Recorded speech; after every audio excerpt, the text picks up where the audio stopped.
Hello friends, welcome back to my channel. நான் உங்கள் சிம்மா. நாம் திருமலையில் இருக்கக்கூடிய மிக முக்கியமான இடங்கள்லாம் நம்ம பார்த்துட்டு வந்துட்டுருக்கோம். அந்த வரிசையில் இன்னைக்கு நம்ம பார்க்க போகிறது என்னன்னா அத்திராம் பாபாஜி. அது யாருங்க அத்திராம் பாபாஜி அப்படின்னு கேட்குறீங்களா? இவரை பற்றி தான் இந்த வீடியோவில் பதிவில் பார்க்க போகிறோம். வாங்க போகலாம். ஒரு நாள் ஸ்ரீனிவாச பெருமாளை தரிசனம் பண்ணுறதுக்காக ஸ்ரீ ஹத்திராம் பாபாஜி மலை ஏறி வரும்பொழுது நட சாத்தியிருந்தது. அதை பார்த்து வருந்தினவர் ஸ்ரீனிவாச பெருமாளை தரிசிக்க முடியலையேன்னு சொல்லி வருத்தப்பட்டு மலையிலேருந்து விழ பார்த்துருக்காரு. அவருடைய பக்தியை பார்த்த ஸ்ரீனிவாச பெருமாள் அவருக்கு உடனே காட்சி கொடுத்திருக்கார். அப்பேற்பட்ட ஒரு தீவிர பக்தர் தான் ஸ்ரீ ஹத்திராம் பாபாஜி.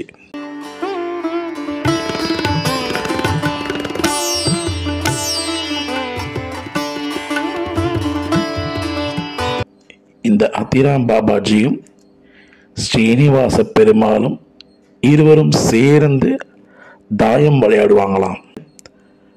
இந்த விஷயங்கள் ஊருக்குள்ள எல்லாருக்கும் போகும்பொழுது பல பேர் நம்பினாங்க, சில பேர் நம்பலை. அதில் ஒரு சிலர் நான் தினமும் ஸ்ரீனிவாச பெருமாளுக்கு கைங்கரியம் பண்ணுறேன், தினமும் பூஜை பண்ணுறேன், எனக்கெல்லாம் காட்சி கொடுக்காத ஸ்ரீனிவாசர் அந்த ஹத்திராம் பாபாஜிக்கு நேரில் பேசி தாயம்லாம் விளையாடுறாரா, இதை நான் நம்பணுமா அப்படின்னு பல பேர் ஸ்ரீ ஹத்திராம் பாபாஜி சொன்னதை யாருமே நம்பலை. ஆனால் ஸ்ரீ ஹத்திராம் பாபாஜியும் ஸ்ரீனிவாச பெருமாளும் தினந்தோறும் தாயம் விளையாடுவது மட்டும் நிற்கலை. அப்படி ஒரு நாள் ஸ்ரீனிவாச பெருமாள் ஸ்ரீ ஹத்திராம் பாபாஜி கிட்ட கேட்டாராம், இன்னைக்கும் நீ தான் ஜெயிக்க போற, என்ன வேணும் கேளு அப்படின்னாராம். அதுக்கு ஹத்திராம் பாபாஜி சொன்னாராம், நான் தினமுமே விளையாட வைப்பதே நீ தான், எனக்கு எதற்கு அப்படின்னு கேட்டாராம். இல்லை, இன்னைக்கு நீ கேட்டுதான் ஆகணும், உனக்கு என்ன வேண்டும் கேளுனாராம். அதுக்கு ஹத்திராம் பாபாஜி கேட்டாராம், எனக்கு வயதாகி கொண்டே போகிறது, சில விஷயங்கள் மறந்து போகிறது. அப்படி இருக்கும் பொழுது ஒரு நாள் இல்லை ஒரு நாள் வயது ஆக ஆக ஒன்னையும் நான் எங்கேயாவது மறந்துடணும்னு எனக்கு பயமா இருக்கு. அதனால நான் ஒன்ன மறந்தாலும் நீ என்னை மறக்காம ஞாபகம் வச்சுக்கோ, நீ என் கூடவே இருக்கணும் அப்படின்னு ஹத்திராம் பாபாஜி ஸ்ரீனிவாச பெருமாள்கிட்ட கேட்டாராம். அதுக்கு சிரிச்சுக்கிட்டே ஸ்ரீனிவாச பெருமாள், சரி அப்படியே நீ மறந்தாலும் உன்னை நான் மறக்க மாட்டேன் அப்படின்னு சொன்னாராம். அன்றைய பொழுது ஸ்ரீனிவாச பெருமாள் ஸ்ரீ ஹத்திராம் பாபாஜி வீட்டிலேயே உறங்கினாராம். காலையில் எழுந்து பார்க்கும்பொழுது அங்கே ஸ்ரீனிவாசர் இல்லை. ஆனால் அவர் கழுத்தில் இருந்த காசு மாலை மட்டும் ஸ்ரீ ஹத்திராம் பாபாஜி வீட்டிலேயே இருந்தது. இதை கண்ட ஹத்திராம் பாபாஜி அந்த காசு மாலையை எடுத்துக்கிட்டு சன்னதியை நோக்கி கிளம்புனாராம். அங்கே இருக்கவங்கள்ட்ட பார்த்து இந்த காசு மாலையை கொடுத்துடலான்ட்டு. ஆனால் இங்கே இருக்கிறவங்க காலையில் சுப்பிரபாதம் பாடி பெருமாளை செவிக்க போகும்போது அங்கே ஸ்ரீனிவாசருடைய கழுத்தில் காசு மாலை இல்லைன்றது தெரிஞ்சுக்கிட்டு இது ஹத்திராம் பாபாஜி தான் எடுத்துக்கணும்ட்டு இவர் மேலே பழி சொல்லிக்கிட்டு இவரை நோக்கி வந்துட்டு இருந்தாங்களாம். எதற்கு ஹத்திராம் பாபாஜி கையில் அந்த காசு மாலையை கண்டதும் தாங்கள் தான் எடுத்தீர்கள் என்று முடிவு பண்ணிட்டாங்களாம். எப்பவும் போல ஸ்ரீனிவாச பெருமாள் தான் என் வீட்டுக்கு வந்தார், நானும் அவரும் தாயம் விளையாடினோன்னு இவர் சொன்னது யாரும் கேட்கலையாம். நேராக ஒரு ராஜா கிட்ட கூட்டிட்டு போயிட்டு நிறுத்திட்டாங்களாம். ராஜா இவரை பார்த்து தாங்கள் பெயர் என்னன்னு கேட்கும்போது ஹத்திராம் பாபாஜின்னு சொல்லியிருக்காராம். அது என்ன ஹத்திராம் பாபாஜி அப்படின்னு ராஜா கேட்ட உடனே தன் தாயார் தான் தமக்கு இப்படி பேர் வச்சதாகவும் அந்த ஹத்திராம்னா யானை பலம், ஹத்திராம்னா யானை, யானை பலம் உமக்கு இருக்க வேண்டும் என்று ஆசைப்பட்டதால எனக்கு தாயாருடைய பேர் வச்சாருன்னு சொன்னாங்களாம். ஓ, உனக்கு அப்படி பேர் வச்சாங்களான்னு ராஜா கேட்டுட்டு அந்த ராஜா ஹத்திராம் பாபாஜி கிட்ட சொன்னாராம், உங்களை இன்னைக்கு ஒரு தனி அறை முழுவதும் கரும்புகளை நிரப்பி அந்த அறைக்குள்ளே உங்களை அனுப்பிச்சிடுவோம். நாளைக்கு காலையில் அந்த அறையில் ஒரு கரும்புகள் கூட இருக்கக்கூடாது, எல்லாமே நீங்கள் சாப்பிட்ருக்கணும். உங்களுடைய ஸ்ரீனிவாச பெருமாள் உங்களுக்கு நேரில் வந்து உங்களை காப்பாற்றுறாரான்னு பார்க்கலாம் அப்படின்ட்டு ராஜா சொல்லிட்டு ராஜா அங்கேருந்து கிளம்பிட்டாராம்.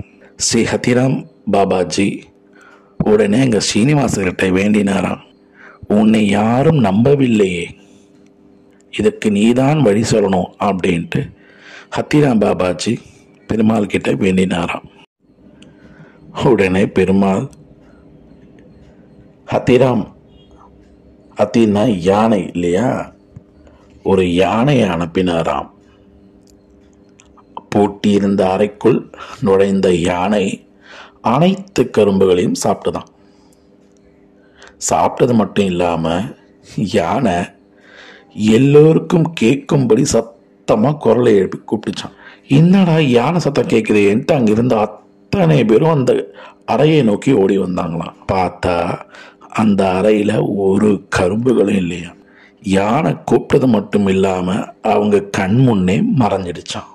அத்தனை பேரும் அந்த ஹத்திராம் பாபாஜி கால் அடியில் விழுந்து, சுவாமி என்னை மன்னிச்சிருங்க, நாங்கள் தினமும் பெருமாளுக்கு கைங்கரியம் பண்ணி பெருமாளுக்கு பூஜைகள் செய்தாலும் உங்களுடைய பக்திக்கு இணங்க பெருமாள் உங்கள் கூடவே வந்து விளையாடி உங்கள் சொன்னதை கேட்டு உங்களுக்காக இவ்வளோ பண்ணியிருக்காரே, எவ்வளோ பெரிய பாக்கியம் உங்களுக்குன்னு சொல்லி அவங்க காலில் விழுந்தாங்களாம்.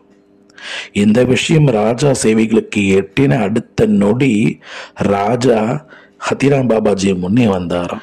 அவரும் ஹத்திராம் பாபாஜி கிட்ட மன்னிப்பும் கேட்டாராம்.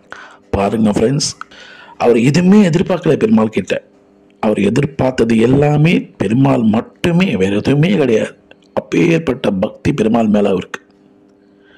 அந்த பக்தி இருந்ததுனால பெருமாளே ஒரு தோழனா, ஒரு ஃப்ரெண்டா வந்து தாயம் விளையாடி இரவு நைட்டில் அவங்க வீட்டில் உறங்கி, இதெல்லாம் யாருக்கு எப்படி ஒரு கொடுப்பனை பாருங்க ஹத்திராம் பாபாஜிக்கு.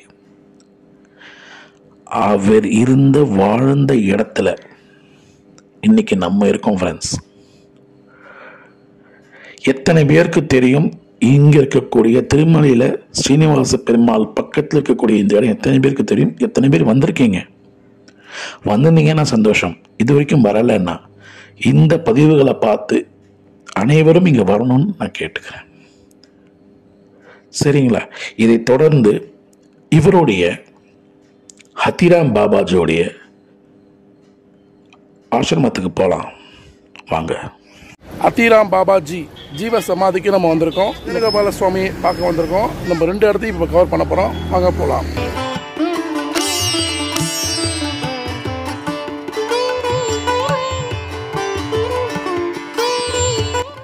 ஃப்ரெண்ட்ஸ், நம்ம ஹத்திராம் பாபாஜியோடைய ஜீவ சமாதிக்கு வந்திருக்கோம். இந்த இடத்துல எனக்கு வீடியோ எடுக்க அனுமதி இல்லைன்றதுனால நான் மேலோட்டமாக மேலே மட்டும் காமிக்கிறேன். இதுதான் அந்த ஜீவ சமாதி. எல்லோரும் வந்து வழிபடுங்க.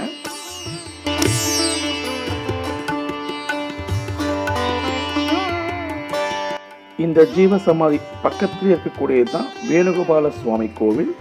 இங்கே வந்தீங்கன்னா இங்கே இருக்கக்கூடிய வேணுகோபால சுவாமி தரிசனம் பண்ணுங்க. ரொம்பவே ஒரு அற்புதமான கோவில் இது.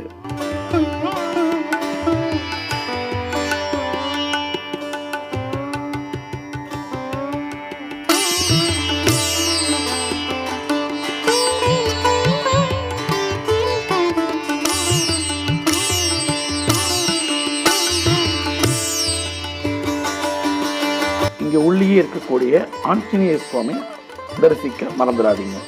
ஹலோ ஃப்ரெண்ட்ஸ், இப்போ வந்து நம்ம வேணுகோபால சுவாமியை பற்றியும் ஹத்திராம் பாபாஜியை பற்றி நம்ம ஃபுல்லாக தெரிஞ்சுக்கிட்டோம். ஸோ உங்களுக்கு கம்ப்ளீட்டாக அந்த வீடியோ பிடிச்சிருக்குன்னு நினைக்கிறேன். வீடியோ பிடிச்சா லைக் பண்ணுங்கள், உங்கள் நம்பருக்கு ஷேர் பண்ணுங்கள். ஸோ நம்ம இங்கேருந்து நம்ம அடுத்த ஒரு இடத்துக்கு நம்ம போகலாம். சரிங்களா? நம்ம சேனலை முறையாக பார்க்குறதுக்கு நம்ம சேனல் சப்ஸ்கிரைப் பண்ணிக்கோங்க, பக்கத்தில் பில் அடிச்சு விடுங்க. அப்போ தான் நான் போகிற பதிவு நோட்டிஃபிகேஷன் வரும். ப்ளீஸ் சப்போர்ட் பண்ண மறந்துடாதீங்க. வாங்க நம்ம அடுத்த இடத்துக்கு போகலாம்.